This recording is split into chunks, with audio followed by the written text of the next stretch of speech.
Шеңгил болжурумда азыр биз квота жөнүндө сөз кылып атпайбызбы? Тоол райондордо айылдан келгендерге квота бар 80% депчи.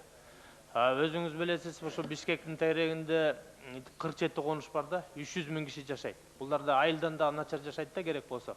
Анан ушуну ошо квотага киргизсек болобу? Бул жакта өзүңүз билесиз, өзү расчет менен бир 60 балдар бакчасы салыныш керек эле да. Бүгүнкү күнгө чейин бир эле салынган. Анан 50 мектеп салыныш керек эле, болгону 20 эле мектеп салынган да. Салынган мектептерде дагы балдар 3төн 4төн отуруп окушат да.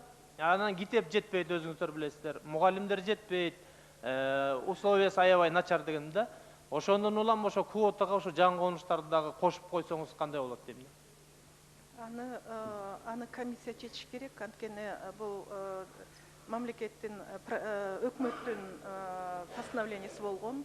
Аны жанакы биз айткан ишмер топ иштеп атат. Ошого биз сиздин берген предложенияңызды берелик.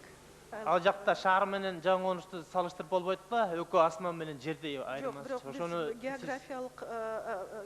географиялык жагынан карап атабыз. Географиялык жагынан эмес, ар бир мектептин өзүн барып текшерип көрүп туруп анан айтыш керек да. Ошол жакта жашаган адамдардын жашоо шартын эске алып туруп.